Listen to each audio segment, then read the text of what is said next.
No comment. ഇത്തരം കാര്യങ്ങൾക്ക് നമുക്ക് ഒരുപാട് സമയമുണ്ട്. സർക്കാർ അതൊക്കെ നോക്കിട്ടെ. ഓ അങ്ങനെയാണല്ലേ. ഓക്കെ, ശരി ശരി ശരി.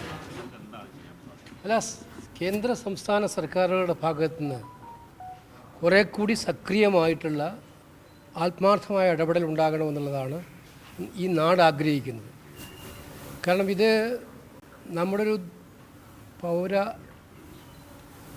അവരുടെ ജീവിതത്തിൻ്റെ പ്രശ്നമാണ്. അപ്പോൾ ഇനി 4 ദിവസം മാത്രമേ ഉള്ളൂ അവരുടെ ജീവിതത്തിൻ്റെ ഏറ്റവും നിർണായകമായ തീരുമാനം എടുക്കാൻ. ഒട്ടും വൈകാതെ നയതന്ത്രതലത്തിൽ സാധാരണ നയതന്ത്ര മാർഗ്ഗങ്ങൾക്കപ്പുറത്ത് നിന്നുകൊണ്ട് ഒരു ജീവൻ രക്ഷിക്കാൻ വേണ്ടിയിട്ടുള്ള ആത്മാർത്ഥമായിട്ടുള്ള പരിശ്രമമായിട്ട് ഇതിനെ കണ്ട് പ്രധാനമന്ത്രി ഇതിനകത്ത് ഇടപെടണം.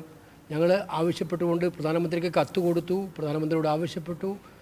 അതുപോലെ മുഖ്യമന്ത്രിയോടും പറയാനുള്ളത്, കേവലം മുഖ്യമന്ത്രി പ്രധാനമന്ത്രിക്ക് കത്തെഴുതുന്നതിന് പകരം ഒരു ഗൗരവതരമായ ഒരു മന്ത്രിതല ഡെലിഗേഷൻ പോയി പ്രധാനമന്ത്രിയെ കാണണം.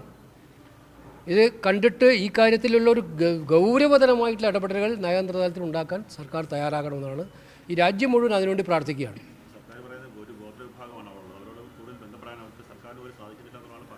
അല്ല, അത് തെറ്റായ കാര്യമാണ്. ദേശീയ തലത്തിൽ ഇന്ത്യ ഗവൺമെൻറ്റിന് നയതന്ത്ര ബന്ധങ്ങൾ സ്ഥാപിക്കാൻ കഴിയാത്ത പ്രശ്നമൊന്നും ഉണ്ടാവേണ്ട കാര്യമില്ല. ഇക്കാര്യത്തിൽ നമ്മുടെ നാട്ടിലത്തെ ആളുകളൊക്കെ തന്നെ അതിന് പിരിച്ചെടുത്ത പണം ഇതിനു വേണ്ടി നൽകാൻ സമ്മതിച്ചിട്ട് പോലും ഈ കാര്യത്തിൽ ഗവൺമെൻറ്റിൻ്റെ ഭാഗത്തു നിന്ന് ഒരു അതീവ ഗൗരവത്തോടുള്ള ഇടപെടൽ ഉണ്ടാകണം എന്നുള്ളത് ന്യായമായിട്ടുള്ള കാര്യമാണ്. അതിൽ നിന്ന് ഗവൺമെൻറ് ഒട്ടും പിന്തിരിയാതെ ഈ 2 ദിവസക്കാലം, വരുന്ന നിർണായകമായ 2 ദിവസക്കാലം ഏറ്റവും ശക്തമായ ഇടപെടൽ ഉണ്ടാകണമെന്നാണ് ഞങ്ങൾക്കെല്ലാം ആവശ്യപ്പെടാനുള്ളത്.